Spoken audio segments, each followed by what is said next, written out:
太空已经相当拥挤的情况之下 ，SpaceX 它当时的计划是什么？它计划要射上去12000颗卫星，做它的星链计划。然后从12000颗，最后要拓展到42000颗，现在已经射上去大概将近7、8千颗了。所以太空不是马斯克开的，好吗？就是说，不是说你射上去了之后，太空都是你的了。如果说他那个火箭经过了你的这个星链，你还说得通，人家已经把火箭射上去，把那个卫星都已经布在这个轨道上了。那在卫星的运动过程当中，跟你就算接近一点，那又怎样呢？我说过，太空很挤啊，凭什么你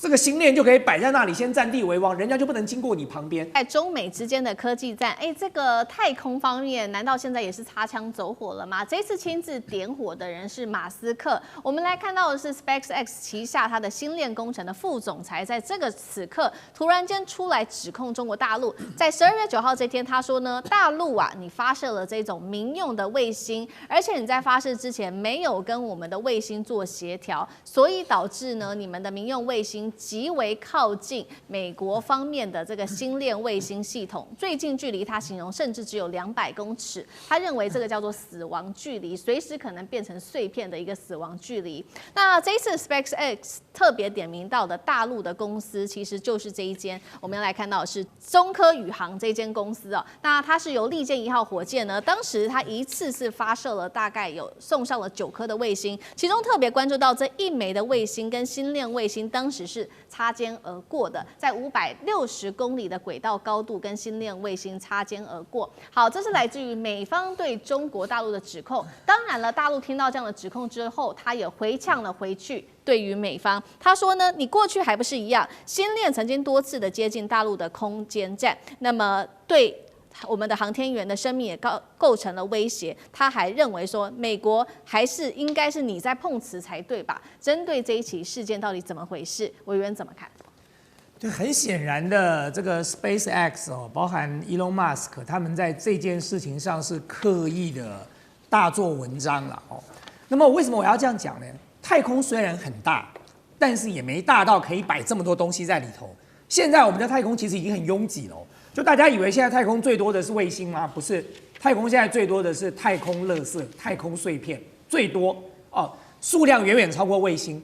那你回过头来看，太空已经相当拥挤的情况之下 ，SpaceX 它当时的计划是什么？它计划要射上去12000颗卫星，做它的星链计划。然后从12000颗，最后要拓展到42000颗。现在已经射上去大概将近7、8千颗了。所以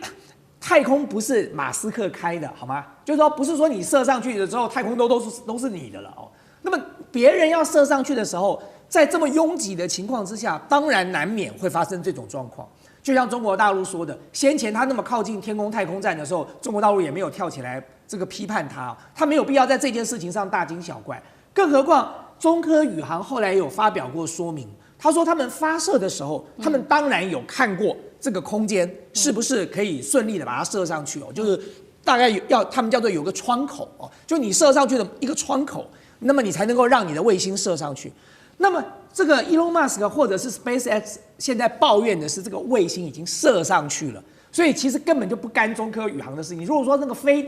他那个火箭经过了你的这个星链，你还说得通，人家已经把火箭射上去，把那个卫星都已经布在这个轨道上了。那在卫星的运动过程当中，跟你就算接近一点，那又怎样呢？我说过，太空很挤啊，就是说凭什么你这个星链就可以摆在那里，先占地为王，人家就不能经过你旁边？而且另外还有一点哦，就是大家知道星链的这个卫星的设计哦，其实是它有一个很奇怪的操作模式哦，因为它的这个轨道哦会逐渐的越来越接近地球，所以呢它3不5时呢它就要调整。所以呢，大家不要以为说星链的卫星射上去之后，它在那个轨道上就这样乖乖的转，不是啊，它3不5时它要动态的调整一下。所以在你动态调整的过程当中，人家的卫星怎么知道你这颗卫星要不要调整呢？所以我要讲的问题就是说，未来这种情况在太空当中一定还有很多。星链现在不过8000颗，它就已经在这边跳脚了。等你真的射上42000颗的时候，又不是只有你会射，别人也会射啊。那整个太空都是卫星、太空垃圾、太空碎片的时候，那么到底是谁的责任都很难讲了。好，确实在这一场冲突发生、意外冲突发生的之际，我们来看到，所以中科宇航这一间企业现在也被大家拿来做讨论，特别是因为这是中国大陆政府非常重视的一间企业。它是谁呢？我们稍微关注一下，它其实成立在2018年，第二大股东就是中国大陆科学院。那它当时呢，也为中国打造了第一个商业用途的一个发射台。这一次它特别有一个厉害的技术，就是被点名的是它的利剑1号，今年完成了1箭7星的任务。导播来带我们看一下它具体有哪一些硬实力。好，画面上一点一点的，这非常多，因为比较复杂一点，我把它列出来，包括了多星堆叠适配器等等。好，重点来了，它的这个性能可以产生什么样的效果？就是来看到第一个，每公斤发射成本可以压到$10,000以下；第二个是未来单次的发射也可以超过达到了50颗的卫星。1箭7星，我们要来看它背后到底克服了哪一些的技术难关。刚刚说了嘛，未来单次发射可以高达50颗的卫星，这样可以改变整个商用市场，重新改写嘛？将军怎么看？未来当然所谓低空轨道的经济是现在各国有太空能力的人都在争取，因为在太空中的卫星它可以做很多工作，除了军事上的任务之外是在商业上面来讲，比如说气象通讯卫星或者是通讯类的，或者是网络类，甚至于科研方面有很多项。所以这是中国发射上去的卫星里面9颗里面有6颗是中国自己的卫星，另外有3颗是别的国家委托它来发射的。包括我们台湾有时候也会委托别的太空公司来帮我们发射卫星，比如说我们的福卫这个太空卫星也是委托别的国家来发射嘛所以未来太空之中卫星确实是很庞大一笔商机，但是这卫星发射成本是非常高的你如果说一支火箭来讲，一次上去只能发射1颗，那你去看以马斯克现在来讲，他已经上去了大概所谓3400颗卫星这个2025年甚至已经到13000颗那么多，那你是不是要发射13000枚火箭才可以达到这种数量？当然，如果说是一次可以上去10颗来讲的话，当然就可以发射1300次，就可以达到这个部署这么多的卫星。那中国来讲，它当然要设法降低我的成本。既然是商业的行为，我当然要考量到我的成本要多少，我当然要考量我的成本能够降低。所以这些卫星发射你知道这次是怎么回事吗？就是这个卫星发射以后，它到达低空，因为你越高，你要用的火箭的燃料会越多，所以它大概到太空以后它就这支火箭就回来了，然后里面这些卫星自己就会升到它自己所望的高度去。它用什么方式？用电的力量将它升到它所望的轨道那个位置所以这颗火箭它已经回来48小时了。那你到底说你美国的卫星在经过是谁的错？那一定是美国的错嘛，这毋庸置疑的。那为了降低成本，当然大家就各自想办法。美国的猎鹰9号，它用什么方法呢？就是回收这火箭发射上去以后，我回收回来，我下次还可以再发射再用那中国用了什么？就是这个是不是用比较大型的火箭？中国现在也在研究了，是不是可以让这个火箭可以回收，但是目前最近的一次实验好像失败了，没有成功。可是以后来讲继续努力，所以一次发射可以带越多卫星，当然我成本越低。那我想中国你要发射越多，当然你的火箭体积要更大，载重要更重。所以我们看到，包括美国马斯克的猎鹰9号，它越做越大，然后发射数量越多，而且能够降低成本。所以我认为这次这个发生这种意外，我认为责任在猎鹰公司了，因为人家已经上去48个小时，你在经过，那么多的卫星，以后怎么避免碰撞呢？地面上面避免碰撞就用红绿灯嘛，对不对？车子互相装红绿灯，那太空之中飞机互相避免碰撞，发生碰撞危机是用什么？用航管那当然以后太空之中这些卫星是不是也要有类似这种机制？我觉得必然会要做到的。各个国家在太空的卫星，你要升轨或降轨然后一定要有一个管制的措施，不然的话，万一发生碰撞，对每一个人来讲的话，如果撞到太空站，当然会对太空人造成生命的危害。那撞到卫星来讲的话，也对整个成本消耗会很大。所以是不是要研究将来有一个太空的航管的一个机制在运行？中国的太空船神舟22号呢，在短时间内被推上了这个发射塔，它是载满物资的无人驾驶然后奔赴了距离地球上空400公里的中国空间站。这不是一场例行任务不是说规划了很久，是紧急的任务，因为几乎是贴着临界点的救援行动。3位的中国太空人在日前呢，他们原本月初计划要搭乘神舟20号返回舱要回到地球的，但是这个返回舱呢出现了一个问题，就是它的舷窗的玻璃啊出现了裂纹。这个事情如果放在我们地球上还好，但如果在太空呢，就是一个很危险的事情。大家看过这个科幻电影，一旦驾驶舱破掉，这人都会被吸出去，会瞬间成为一个这个失重真空的一个情况，所以无法满足这个安全出行的任务。那怎么办呢？于是呢，中国政府就马上筹划了这个22号的任务，然后马上发上去，为他们补充物资啦、维修设备啦，然后克服了这个种种的困难。目前看起来任务是圆满达成，但是当中的技术细节啦、克服难点，真的太厉害了。大选委员怎么看这一次这个了不起的任务？是，这的确是一个非常了不起的任务哦。就是说，事实上，原本要搭乘神舟20号的这个返回舱的这些太空人，在9天之后啊，他们就搭了神舟21号的返回舱先回来了。我为什么要讲9天之后这件事情哦？各位还记得当时 NASA 的太空人在太空中滞留了多久吗？他滞留了9个月啊！原来说9天。对啊，一个是9个月，一个是9天呐、大家看这有多大的差别？这9个月几乎把 NASA 的太空人完全折腾完了，整个身体都变形了，变成瘦成这个样子。对啊，所以基本上中国做得到9天哦。就从神舟12号他们当时发动这个载人飞船之后，他们的策略是什么？就是我发一备一。我发射一个上去，我就准备一个在这里了。所以今天就是因为他们有这样的一个策略，所以他们才可以在这么短的时间之内，让这些太空人在9天后先搭神舟21号回来，然后接着神舟22号无人太空船送上去，再把相对的物资送上去，把维修的设备送上去。所以这可以再一次的展现一件事就好了。看看 NASA， 再看看中国的这个空间站，你就知道2个。这个国家甚至 NASA 还不是这个 NASA 自己哦 ，NASA 当时还集合了世界西方国家很多的太空的这些专家、哦，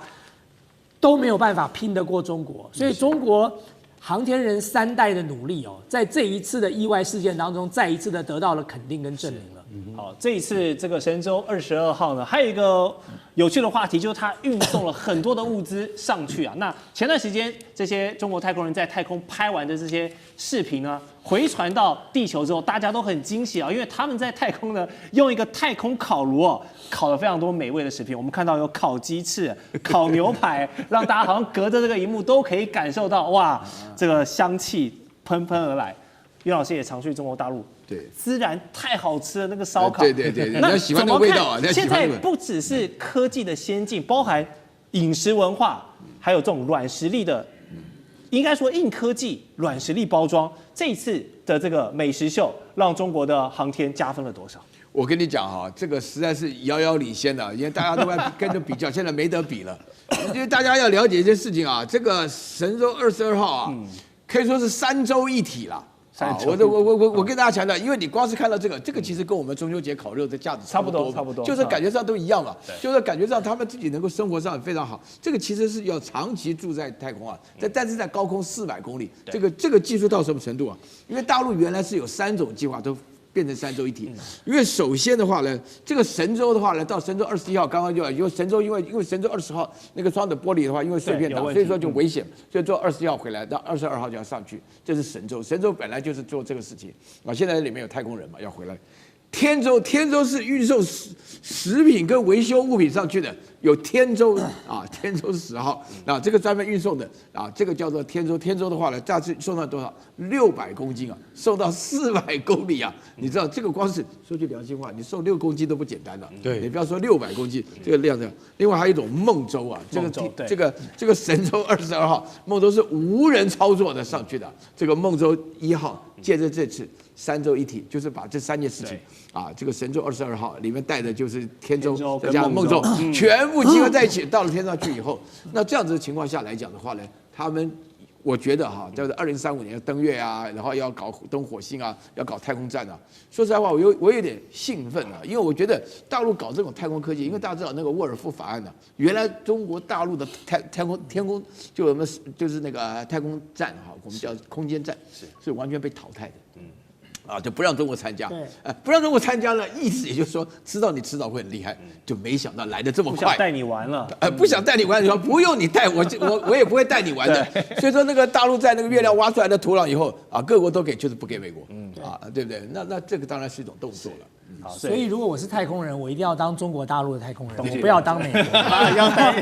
不是，我跟你讲，我刚太危险了。我刚刚那照片，我以为是鬼故事，你知道，那个女人变成鬼故事主角了。好，所以大家又讨论到回来一个问题，就是要拿对照组出来比较了。我们刚刚提到了 NASA 太空人上去简单一个任务，结果被迫滞留了9个月的时间。反观中国这一次展现救援任务快很准的行动，所以呢，从这件太空事件的叙事来看，我们知道 NASA 已经是一个外包体制了，它结合了不管是 SpaceX 还是亚马逊老板的蓝源，还是其他的维珍，反正就集结了所有的商业来搞这件事情。那中国国家航天局他们是举国体制，由国家来主导这件事情。两个体制在这一次的事件上，我们看到的是非常不一样的一个差异。所以干哥觉得未来中美还是说中国对抗其他不同的太空体制，你觉得这件事情之后是不是出现一个此消彼长的回合？对，这不但是此消彼长，而且我可以跟各位讲，还记得2015年的电影吗？叫做《绝地救援》。大家在看那个电影的时候，有没有看到一个很重要的部分？就是说，中国航天局决定伸出援手，去把麦特戴蒙男主角给救回来。大家都说你这小说看太多，10年前的小说家就已经告诉你，他不是随便写的，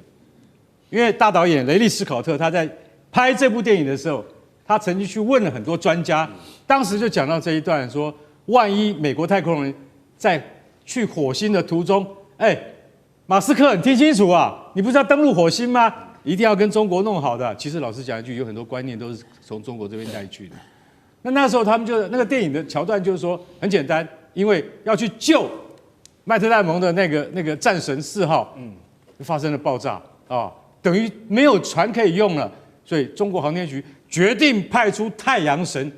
火箭来去帮美国，然后你知道那个时候美国不知道你有太阳神的，是中国航天局主动告诉他说：“我们来帮你忙好了，我们派船来帮你。”10年前的小说，你现在看到了，在神舟12号、神舟22号上面，它已经呈现了。他现在是自己去修理他的东西。刚大前有讲嘛。它是发一备一，为什么？我今天飞上去，万一出了毛病，我有备份的火箭，我有备份的长征火箭。长征火箭不是说你从仓库里面拖一架出来就可以啊，一艘太空船，一架火箭，那个是几十亿美金的东西啊，先备着。也就是说，我们都有准备，准备什么？准备万一任务出了任何差错的话，我们就有准备。这次是去为了修一片窗户。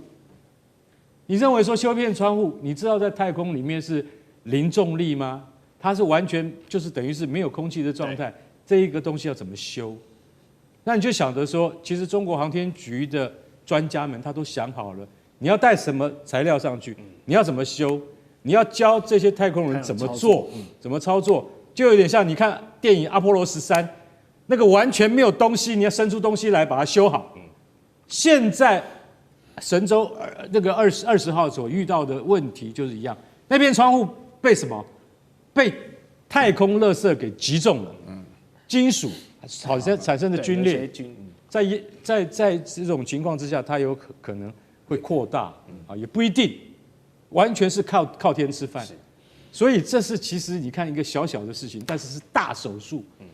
航天局它就可以派得出这些人去做。它就可以派得出这些设备去做。国际法规定是不能太空站进行攻击行动的，但是我们来看到美国这个时候却在加速的，它的是太空军事化。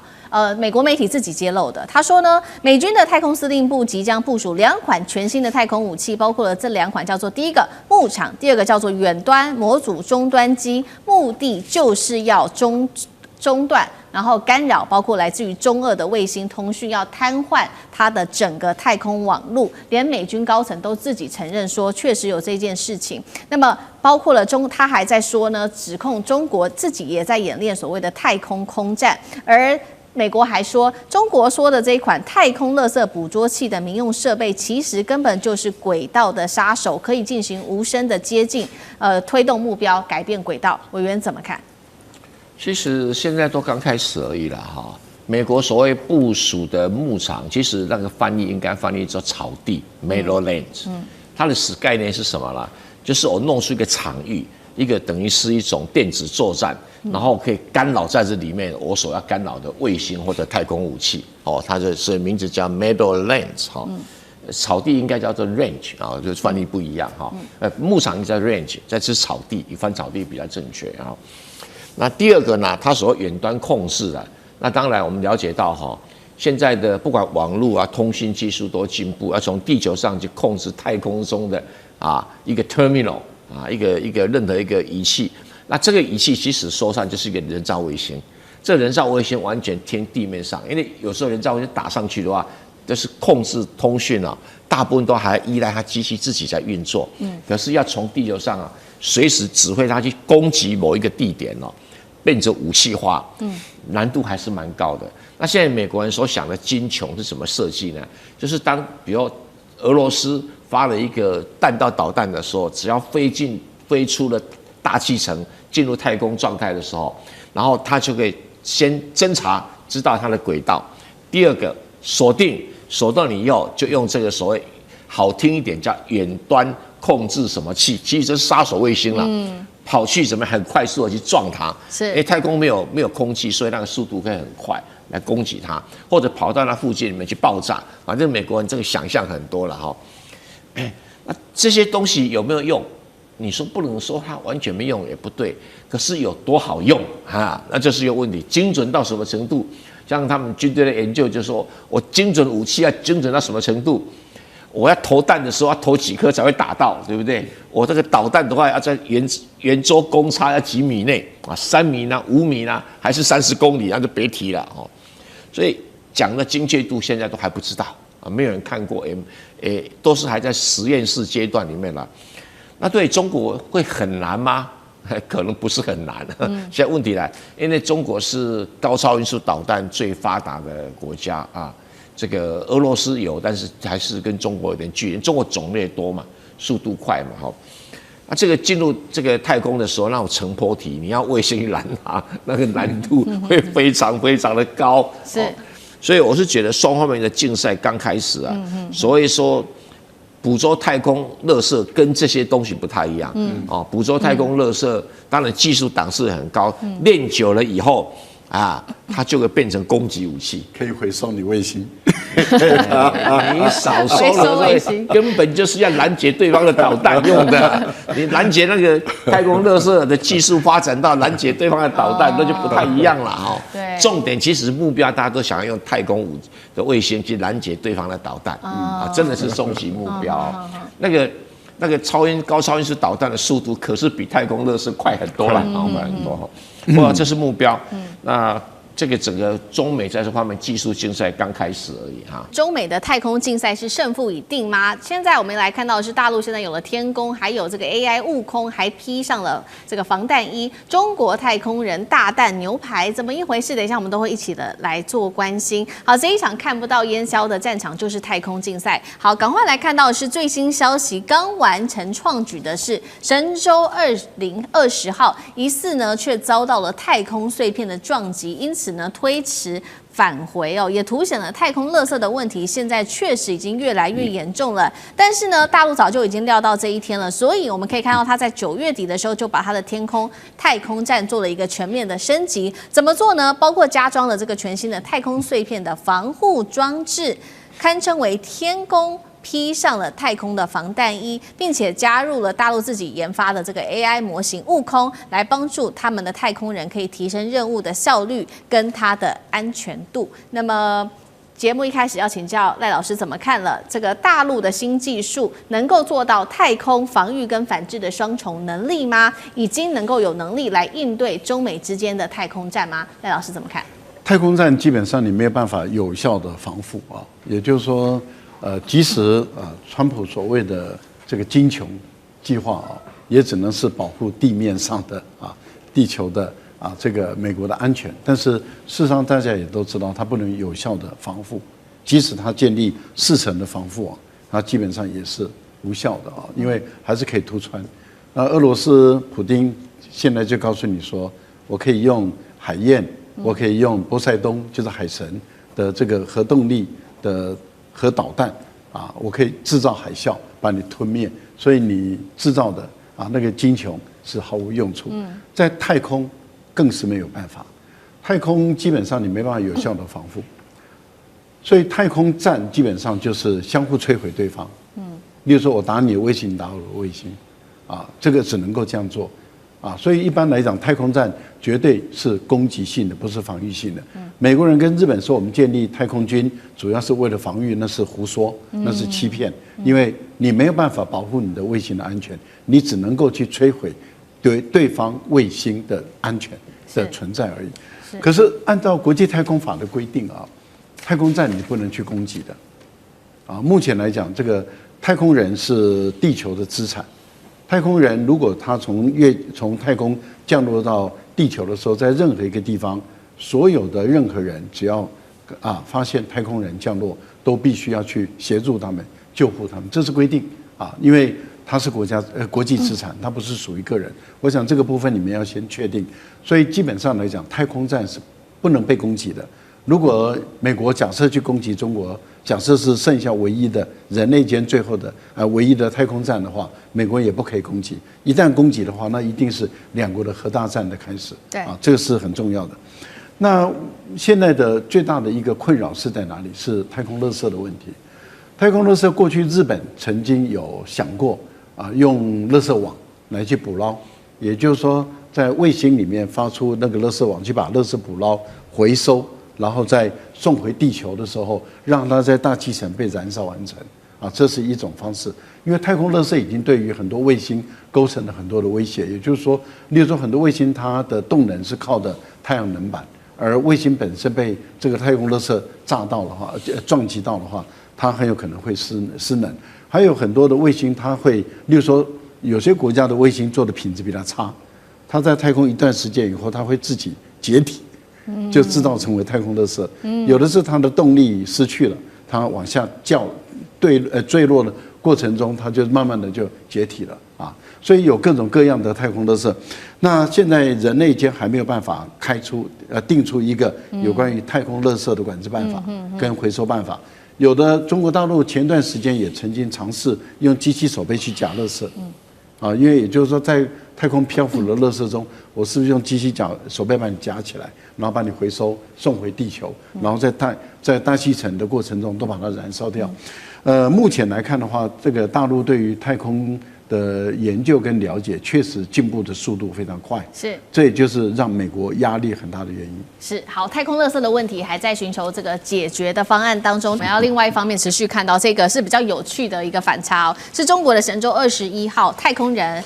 竟然是在太空站上面还可以启用它的热风烘烤机来吃东西，吃的很丰富包括了烤鸡翅、烤牛排，还有190种的菜色。那大家就在反观说 NASA 记得吗？就是去年我们还在做报道的2名太空人搭乘波音的太空船升空，却因为这个推进系统出问题，导致2个人本来是8天的任务变成了9个月。返回地球之后，我们都画面上可以看到有照片，这太空人的身体就出现了严重的退化跟异常等等。中美太空竞赛谁会取得最终胜利？李将军怎么看？其实能够在太空站里面这个烤鸡翅、烤牛排是很高超的技术，因为我们以前看美国的太空人在太空之中。他们吃的食物叫太空包，就是一包一包拿出来以后，顶多就是微波，然后那个塑料袋撕开来以后，它几乎是用这个果冻的方式用吸的来补充营养。那没有人说是在太空站里面烤这个牛排的啦。为什么？因为我们在家里头烤牛排的话，如果你家里面通风不好的话，那个油烟味是很重的，你知道。那你在太空站里面，你不可能把窗户打开让那个油烟散出去，那是不可能的事情。所以说，你怎么样让这个空气之中能够过滤掉，能够保持太空站的空气清新来讲的话，这就是一个这个相当高的高科技那美国这2位太空人，什么叫鸡腿症呢？因为他们在太空之中没有运动嘛，在太空之中待了9个月，完全没有运动，那肌肉这个能量就消失掉，所以腿就变得很细，他们叫鸡腿症。那因为在太空之中没有重力所以它人体的水分会这个向上面这个不会往下肢来这个活动就往上飘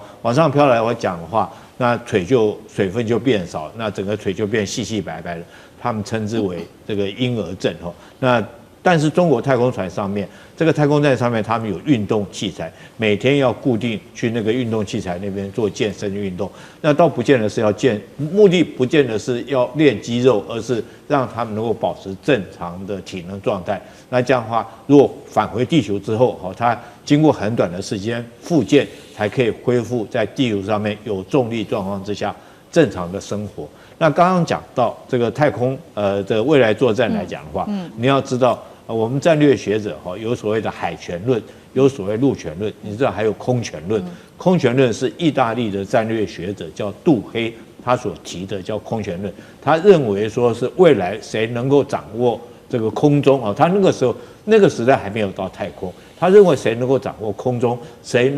就能够掌握世界的优势那现在来讲，不只是空中，甚至于发展到太空。中美两国现在目前也积极朝太空在发展。在中美的太空竞赛当中，现在呢，中国大陆的它的杀手卫星称霸太空，那么美国技术是否落后瞎了眼的金琼技术吗？等一下我们一起的来做关心。现在来关心的最新距离地面36000公里的这个高空战场，大陆方面再次的震撼全球。这一次拿出来了，包括它的实践21号跟实践25号的卫星，完成了全球史上首次地球同步轨道卫星。重点来了，是这个加油作业。简单的说，就是大陆现在不只是把他们的卫星送上去太空而已，还给卫星可以做加油维修跟调度它的战力，那么就是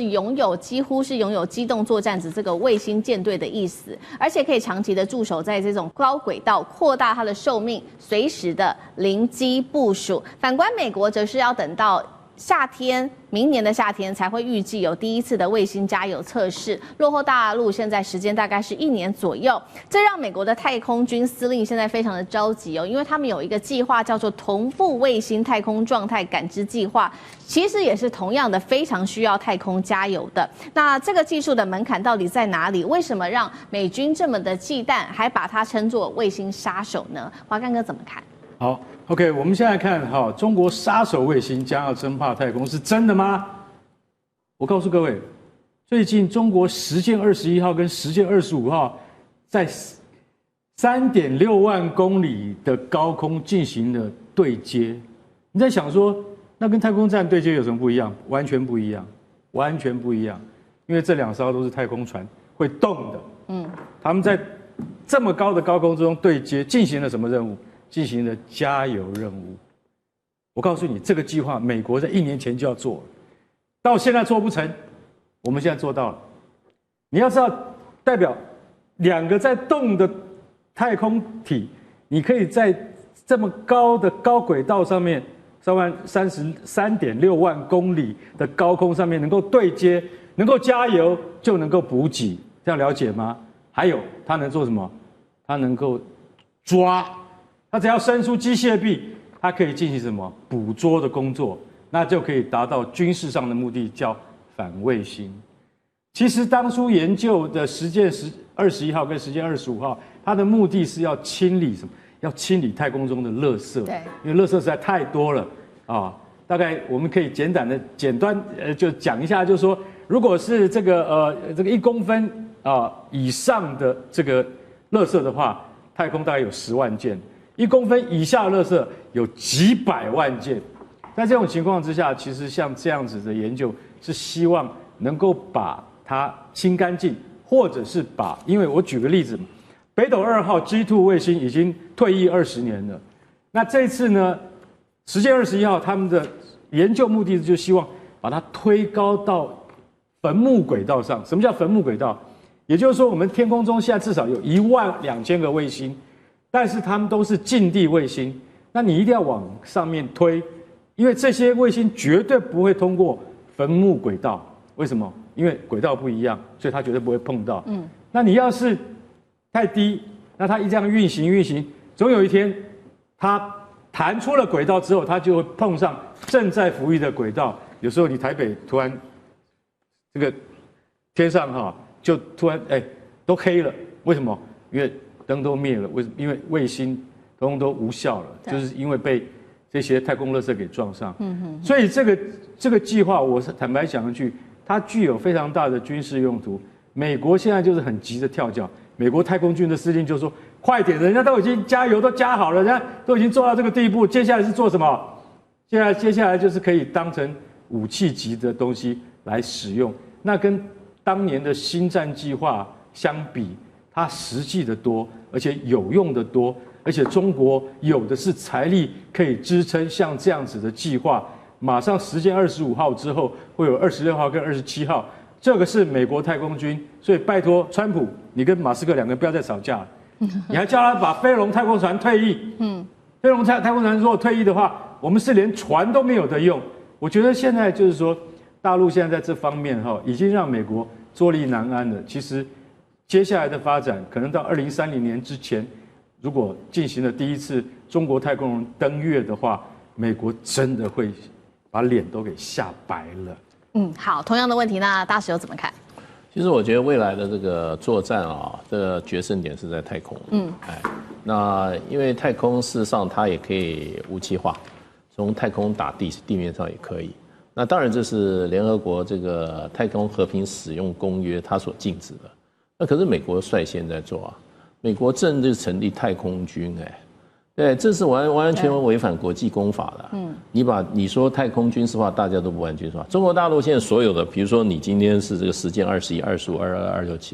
它是所谓民用性质的。那美国人就是说，你民用的话，军民两用，你民用有这个能力，转换成军事能力，那是就易如反掌。所以呢，事实上就是说，它都是小人之心，度君子之腹。没有错，我今天将来可以在太空轨道清除你美国的重要的卫星，是有这个能力。可是中国大陆会不会这样做呢？这个就不得而知了。起码中国大陆有这个能力了。那所以将来这个事实上谁掌握太空，谁就掌握地球的这个地球上战争的胜负。那现在世界上在太空中拥有这个能力的就是有中国大陆跟美国。而且中国大陆，你这个计划它已经走在前面了。那所以就变成就是说，如果中国大陆有一天在太空的这个军力超越美国的话，那美国就跟现在打贸易战一样，中国大陆拿着稀土要什么美国就给什么。这个是物质的力量，物理的力量就是这么强，科技的力量就是这么强。所以我觉得大家都知道。可是呢，现在能够达到这个水平的话，就是中国大陆跟美国，而且呢，以这些资金的投入、人才的培养跟政策的持续来讲的话，那美国不是中国大陆对手。我只能说是这样。美国现在说实话，一下叫民间去做，一下要 NASA 去做，NASA 光一个那个主任吵了个半天。对，美国70年代就可以上月球，可是现在他就上不去。美国的力量，说实话，有的时候科技力量它是会倒退。那中国大陆在过去几十年就不断持续的往前走。所以呢，我觉得中国大陆很清楚，要在地球上不受人欺负的话，就是在太空上有能力。好，另外一个让美国也很紧张的事情，就是因为他们现在不是在川普的打造这个金球吗？中国大陆的这项技术现在说有可能这一波操作可以直逼到金球，尤其是在它的中段地区，就是做拦截的，还有在它的探测层这边，是不是就可以打破这样子的一个探测层？那金球会不会还没有打造好就已经被中国大陆给破解？像这个又怎么看？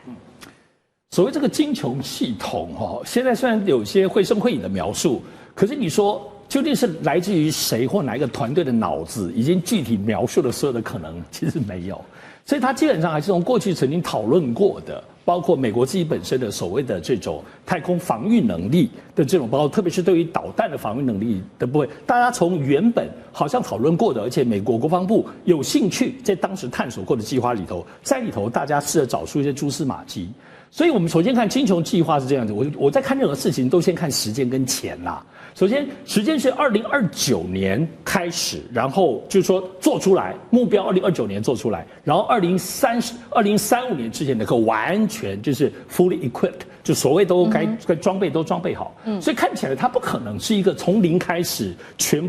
新研发的系统，这是不可能的。所以它要堆叠哪些现有，特别是美国现在有很清楚的优势。我讲毫无疑问的。大家逻辑上，包括现在在讨论上，也都知道有2个。第一个当然是以色列本身的所谓铁穹系统的再扩大，作为导弹防御的这个部分结构，因为最后你还是要防到落入到打到美国本土嘛。其次，既然是太空当中，当然其实就是马斯克的星盾跟他的低轨卫星啊。可是你说现在真的可以吗？看得出来，川普最近对于马斯克，当然大家已经翻脸了。他现在全部都在拥抱 Amazon， 因为 Amazon 那边同时人家也在做这种低轨卫星。可是要知道 ，Amazon 它所发展的低轨卫星跟马斯克不一样。马斯克是因为他用强大的这种技术力，所以他发展的并不是只是民用，它太强了，强到民用也可以，军用也可以。可是 Amazon 他们原先做的是纯民用哦，就在这里头，大家原先前投资的架构其实是不太一样的。因此，现在我们在讲这些技术力的堆叠，如同刚刚大使所提到的，好吧，你2029年真的初步做出来了，到2035年之前，以我们所了解中国大陆此刻现有的航太技术，妈呀，10年后中国大陆都不知道已经强到哪里了。可是你现在所做的是此刻2025年的需求跟规划，所以当然你会不断的修改，只是这些修改目前看起来，马斯克的星盾如果没有在这其中，你真正最厉害的东西是什么呢？中国大陆现在急杀链变成了升级为急杀网，那川普的金穹到底有没有可能成为金破网呢？今天就军事面，我们等一下会完全的来做解读。这一次的印巴的战争，其实大家印象很深刻，中国大陆靠着它的急杀链哦，是让巴基斯坦狠狠的碾压住了印度哦。那么现在中美还在研究要怎么样破解，现在中国大陆已经悄悄的进入到了下一个阶段。我们要来看到的是商业内幕这边特别做了一个报道，说来自于美国太空军作战部长的特别警告，他说现在解放军已经使用到包括了这个56颗北斗卫星，加上470颗的勤监侦卫星，加上各式无人机，组成了一个叫太空目标定位系统。那么这个定位系统其实可以把天上、地上跟海上的数据全部整合起来，将原本刚刚我们提到的这个急杀链嘛，现在变成了升级为一整个急杀网，能够实时精准锁定地面的所有武器动态，再搭配来自于大陆的飞弹，那这个威胁性就非常的强了。美国在这个时候揭露的中国急杀网到底有多大的威胁性？我们也要关心太空卫星会成为未来新的军事战场吗？解放军有没有能力超车美军的战力？厉将军怎么看？你看到这470颗勤监侦 ISR 情报监视侦察，其实情报什么叫情报？跟侦察有什么不一样？侦察是说我看到的东西叫侦察，情报是过滤过之后有用的，跟我军事有关的才叫情报。那如何将侦察到的东西传到指挥所，让它变成情报，就要靠通讯。然后通讯之后要靠指挥体系，靠指挥体系来讲的话，要靠各种管制手段。我举个例子跟各位讲，这整个急杀链是怎么回事。比如说这个思敏，你现在是这个战区司令，东部战区司令坐在这边，那我们3个有陆海空三军、太空军、火箭军都在你旁边。这时候从卫星传来一个资讯，这经过过滤之后，情报官分析以后跟你讲说，这现在来讲的话，这个嘉手纳机场有一架 F-35已经起飞了，正朝我飞来。海面上面有一艘美国伯克级军舰也已经过来了。然后这个韩国基地有一枚导弹正击向我。然后还有空中还有几架战机已经在天上了，然后地面海面有军舰，这个天上有战机有导弹正向我攻击而来，这时候你怎么办？这资讯是非常混乱的，但是这个时候就靠了这个情报跟通讯指挥，你立刻指挥，然后电脑立刻帮你做好，就是分配，对不对？比如说我负责去用这个导弹击杀系统，用发射这个这红旗19导弹。将来袭的这种导弹将它击落，然后某一个这个空军来讲的话，他去对付的是航空母舰，地对空的导弹是打什么，然后这个舰是打什么，就是每一个人分配好，同时一个命令下去，大家一个按钮一起按下去，一起发射出去，绝对不会说2个人去打同一个，也不会一个人去打2个，所以也不会有一个让你敌机的目标漏掉。这叫整个急杀链大家不但说是我的卫星侦测到的所有数据，我可以转成有用的情报，然后将而且可以监视到这些这个来袭的，不管是战机或者军舰，我可以监视到，同时我还可以立即指挥用通讯系统，用管制的手段分配好各个急杀任务，我们叫做火力分配，然后就不会说2个共同打一个。比如说是我们今天发现一架战机这个歼16也去打，歼20也去打，结果另外有一艘军舰没有人打，不会有这种情形。这就叫做整个击杀链。那靠的不只是勤监侦哈，那北斗卫星，它在这个时候就扮演非常重要的角色，因为它在天上几乎这个包括这个空中海面，它都可以监视得到，然后也可以做好最好的防范。所以我想未来作战一定是这种方式了，绝对不可能有单打独斗，靠一个军种它是没办法作战，必须整体在一起。那怎么样能够整体在一起？当然就靠着所谓的击杀链的这种整体的系统来做这种防卫以及作战的这种效能。好，这是现代化作战的重要性。中国大陆现在就是踩这个击杀链来突围来对抗美国。那其实川普这边也当然会很紧张。现在呢，他也花了一大笔钱来做他的金穹，这个金额1750亿美元哦。那他是计划说要从空中拦截，包括来自于中国大陆、俄罗斯的洲际弹道飞弹跟极音速武器等等。但是呢，就在这个时刻，我们看到《经济学人》就很酸川普，他认为说你想太多了，根本就没有办法做到。他特别提到说，美国的缺点包括它的 GPS， 他认为说你长期都没有做太多的投资，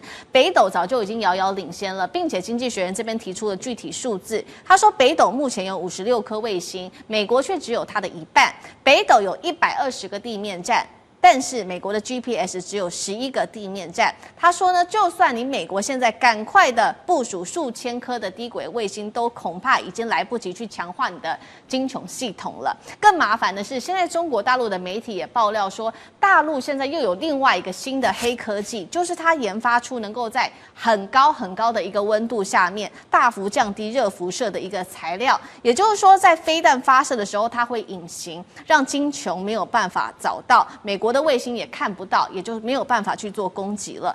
张将军，您怎么看中国大陆的这一项科技？我认为现在要去对这个弹道飞弹做掌握，一定中国大陆在这一方面，它有一本书叫做《高边疆》，高边疆就是太空战略高地，一定要争取太空战略高地，因为将来的时候一定要利用这个内太空，不是光只是靠空军，所以美国它有太空军了，中国大陆有天军了。你看，已经在争取高边疆。那现在，这所有的弹道飞弹都会有热。有热的话，现在就是有2个方式。第一个就是红外线追踪系统，你还是没有办法完全，你这个喷出来这个火焰还是没有办法完全遮蔽，因为这个东西都是热追踪 ，IR 追踪系统就在这追踪，因为有热在跑。这个就是讲的红外线追踪系统。第二个，我们所讲到的。雷达追踪系统，我们那个追踪雷达锁定，因为所有的这些弹道飞弹呢，都一定会有雷达波反射。你现在有弹道飞弹是逆中弹道飞弹，没有逆中，圆形的怎么能逆中？有没有怪形怪状？用雷达追踪系统，一个红外线追踪系统去掌握这个弹道飞弹。你要做任何事情，在军事上攻击，一定要目标掌握目标，我们叫目获目标或者叫目获是这个样。然后现在来看，那现在。这个中国大陆要对美国的金穹系统要能够克制它，有2个。第一个是手势的这一方面，手的这一方面呢，你要屏蔽热辐射，越屏蔽热辐射，它的感应会越迟钝，因为你会屏蔽掉一些。那中国大陆现在做热屏蔽，热屏蔽的话，让你感觉到我不会那么热，不会那么热，让你发现比较晚，让你的预警比较短。你会到时候发现，但是你发现的时候已经很近了。这个就是手势，这是消极的。这是攻势呢，我们讲的摧毁美国的金穹系统怎么摧毁？金融系统会有个克星，雷射，雷射放在太空中放雷射，太空中是没有任何云的，太空中是没有空气的，是真空的，雷射最好发挥。那它当然它要穿透大气层，要天气好，雷射就可以发挥它的功能。雷射从太空中发生雷射，它能源怎么来啊？太阳能。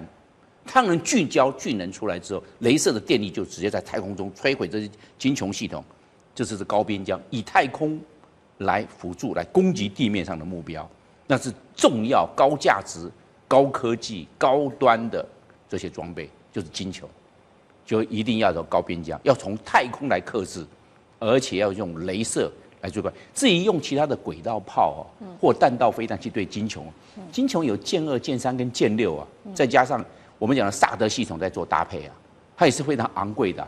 但是如果是以雷射来克制它的话，那是本小效高。你要知道，那个以色列也在发展铁树系统，有铁穹，但是它的镭射就是铁树，问题是要在良好的沙漠地带才可以使用，因为你如果在云层多的亚热带或者在雨林区，铁树系统、镭射系统的效能是非常的低，很容易受天候干扰。但是在高滨江在太空中又是另外一回事情，因为它可以掌握天气的变化，从太空中以镭射武器摧毁地面目标。好，所以我们现在看到中国大陆祭出了非常多的武器哦，包括这个镭射来对付这个精穹系统之外，我们也要看到美军有了一个最新的报告实证，现在中国大陆的火箭军同样是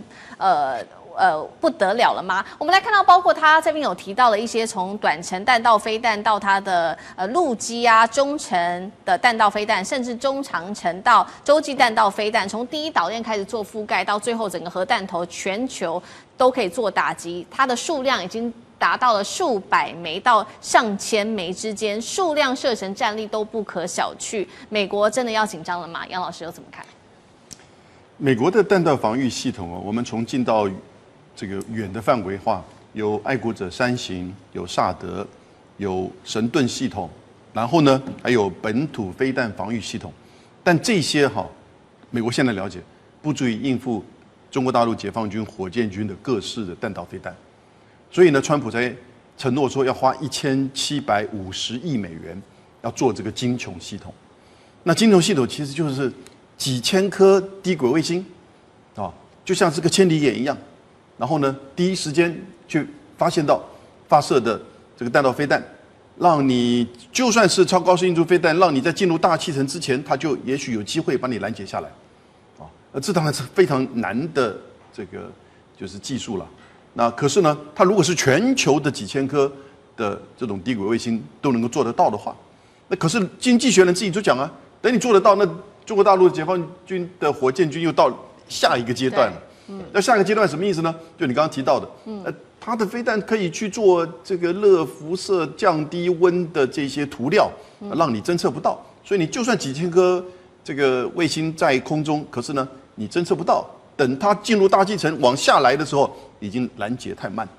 因为下来的速度显然是更快，尤其加上超高音速的这个下降的速度。那第二个就是他们现在是想要去结合。大陆这边呢是想要去结合，就是进一步的反制整个就是卫星的侦测，那这个当然现在他们在做进一步的这个研发。美国这边还可以怎么样去做拦阻研发呢？那其实就要整个整合，我们刚刚讲的整个整合。那但是那个整合，你从爱国者3型到萨德，那你就要多方面的部署。所以这才是为什么当初南韩要部署萨德飞弹的时候，中国大陆是强力的反对。他说我只是面对北韩呢，那但是你面对北韩，你涵盖的范围是甚至在整个中北跟就是北部战区这边，所以这个就是如果它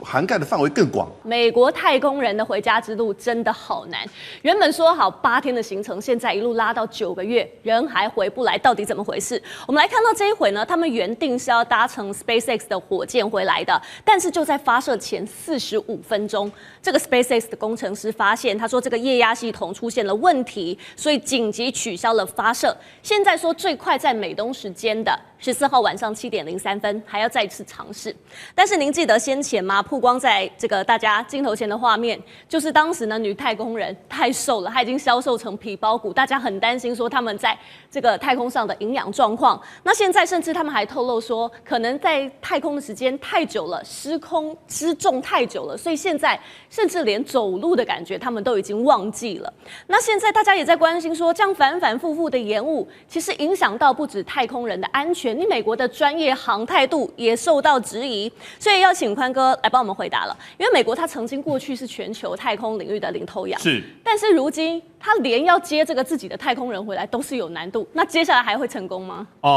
自从挑战者号在整个空中突然间爆炸完，7个太空人殉职完之后，美国的太空总署呢，他们就对于整个所谓的火箭发射做了非常大的一个转向。那做了非常大的一个转向之后呢，后来呢，曾经有几度，他们美国的整个火箭呢，拜托俄罗斯来发射，拜托整个欧洲来发射。那后来各位都晓得 SpaceX 就出现了嘛。SpaceX 出现的时候呢，他们陆陆续续包括了自己的卫星，包括了很多的整个太空的一个计划，他们就开始做。所以现在呢，基本上帮美国太空总署去执行所谓的太空任务的叫 SpaceX。那现在呢，无独有偶的，刚好这一波太空人，第一个太空人本来上去只要停留几天，结果现在呢出了问题。搞了那么久，停留在整个太空当中，可不可以解决？各位，这件问题其实早就可以解决，但重点是美国这个脸拉不拉得下来？全世界现在谁能够上太空？美国可以上太空，中国可以上太空，欧洲可以上太空，俄罗斯可以上太空。可是各位，你去想想，如果今天美国政府让整个外国的太空团队去把美国受难的科学家给带下来，你单单想到这则新闻，对美国的太空总署会不会是一个公关上的一个灾难？这是一个非常大的一个公关上的一个灾难嘛。所以呢，现在呢 ，SpaceX 已经说了哈，他们会在3月14号再试一次，他们希望能够把面子、能够把体面尽量的留在美国。但现在我再跟各位谈一件事情，这个很麻烦，为什么呢？第一个，美国效率部这个问题，现在美国效率部呢，他们就说了，美国冗员太多啦。所以呢，陆陆续续呢，很多人都陆陆续续的一直砍，很多人可以砍。我再跟各位说哈，那个所谓的国之基础，包括了科学，包括了教育，包括了法治，包括了学校，很多事情，我讲一个事。人家说是10年树木，那100年才有树人。很多事情是要从基础去扎起的。那现在呢，咚连续一直砍下去，这些太空总署这些非常重要的，不管是种子的太空球，种子的太空人，或者是这些研发的这些所谓的科学家，他们会不会去受到影响？所以就现在来说的话呢，我个人对于美国未来的太空计划，我个人是比较悲观的。那为什么对于整个美国是比较悲观？因为很简单，因为现在川普他权力的方向只有一个。78岁的老人家很固执，他现在就是说，美国负太多公债了，我们要赶快，大家都要开源，大家都要节流，大家都要想办法把外国人来整个国内来做投资，所以现在就东弄西弄，东砍西砍，什么关税总局啦也在砍啦，包括了很多地方，所以呢，川普居然想把教育部给关掉，各位你都知道这件事情知识体大哈，所以就现在来说的话，可不可以把太空人救下来？可以的，只要拜托美国只要愿意开口跟欧洲、跟中国、跟俄罗斯讲，其实基于人道，而且这么大的戏为什么不做？但现在美国碍于情面，他没有办法，现在就看星链能不能够把整个科学家带下来。但就未来来说，我对于美国的国家预算，我个人是呈现未来的3年的过程当中是比较担心的。那为什么呢？因为川普他很小气，川普他现在就是一直在拧毛巾，一直在拧毛巾，所以对各个公务人员对各家的公务人员来说，压力非常非常的大。好，不过说回来，这一回发射之前才说这个液压系统有问题，实在有点离谱。但是出包也不是第一次了，因为还记得当时呢，去年 NASA 就是原本计划要用波音的星际客机把太空人载回来，结果发现说这个飞船呢氦气泄漏，推进器又故障，不敢载人回来，只好改搭 SpaceX 龙飞船，结果现在 SpaceX 也出状况了，所以美国航太界大家在说，是不是技术上到底有什么样的问题？是因为不断的缩减成本导致的吗？刚刚宽哥也提到了，川普的裁员大刀现在就砍向了 NASA。关闭了一个研究太空和技术政策事务的办公室，那这里头有23名的科学家，他们遭到了解雇，而且说这只是开始。好，孝瑋跟您来看，是否代表说现在美国政府它对于 NASA 的支持度就在减弱？而且刚刚讲到砍这个科学家，但是你过去可以当领头羊，就是因为这些人他不断的在付出嘛，所以你怎么看说接下来美国太空计划还可以走下去吗？其实未来美国太空计划的确让人乐观不起来啊，因为你像这个 NASA 来说，美国航空太空总署它现在大概有18000名的雇员，但现在这个政府效率部开始发挥这个那个功能，然后开始这个要对这个 NASA 都要开始放大招了，而且他对 NASA 一开始就说我可能要砍掉你们1000个人，至少砍掉1000个人，那代表就是说今天18000个人里面每18个人就有1个人要被砍，对不对？那这样的话是不是今天其实在整个组织工作里面，每个人就人心惶惶在想说我会不会被砍？因为其实像这些科学家，像这个外电特别讲的这种 rocket science 其实在英语里面就代表这些人其实是这个最强的这种大脑，然后在这个科学领域里面是最聪明的这些人才能够去当这个 rocket scientist。所以在这个时候，你川普他为了这个政府效率而开始毛起来猛砍这些可能算是美国智慧或者说是这些科技或者说知识领域最先进的这些人，因为其实 NASA 它不仅仅是只有火箭科学家而已，它有包含对太空研究或对星际研究的这些，然后那甚甚至于就是他还要负责对这个太空负责监看啊，是不是有什么小行星啊，可能在几年后会撞向地球等等，这些都是属于 NASA 这个项目之一。所以今天他现在一口气要决定要砍掉这个1/8的这个人啊，不仅造成这个人人自危之外啊，其实也有可能会造成很多现在还在进行的这些计划多多少少会受到一些影响。不可否认 ，NASA 在美国的这个那个的确是一个非常特殊的存在。那等于说这个单位它在美国的政府里面，它的确不是一个生产事业单位。那它所做的东西100%都是在消耗预算，但是它今天所消耗预算却带给美国本身国家威望的成长，以及美国在世界科技这个领导的这样一个地位。但是现在因为这个美国政府这个收入实在是就是这几年来这个财政状况非常不佳，而把这个砍预算跟砍人的这个大刀挥向了这个 NASA。那其实像我们看到 NASA， 它今天它其实当然在这个整个载人火箭上，现在在这个科技领域的这个先进度上来说，的确也已经这个不复往日般的这样一个荣景。譬如说，你看这个太空人在太空中回不回来，他一开始他是希望能够透过波音的这个太空那个太空星的这个太空数据，然后再来不行的话，也希望能够靠 SpaceX。但是你看 SpaceX， 它基本上不是美国政府的这个 property， 它不是美国政府的财产，它跟过去的 NASA 不一样。NASA 以前不管发射太空梭、发射这个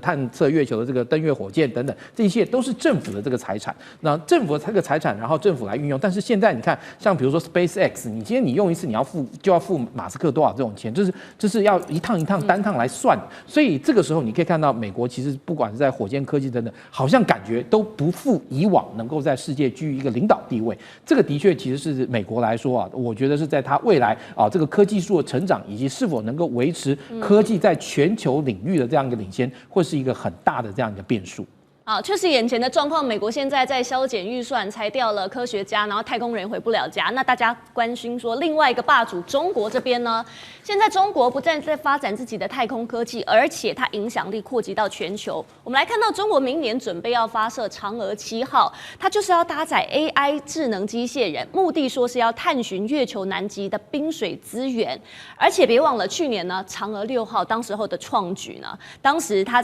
成功的在这个月球的背部采集到岩石和土壤的样本，带回到地球来。那现在对外的部分，现在中国很积极在非洲打造太空联盟，要提供卫星、太空监测望远镜，还有地面站的设备。同时，他们也跟巴基斯坦在签这个合作协议，说未来会替外国来选拔跟训练太空人。好，简单说一句，就是现在呢，中国在打造一个联合国版的太空计划。那眼前看起来，美国这一口航太停滞，那中国呢持续的扩张，而且甚至还有余力可以帮助其他国家。张教授，您怎么看？说现在中美两国他们的太空角力？我认为太空的这一方面的这种竞赛由以往的美国的一枝独秀，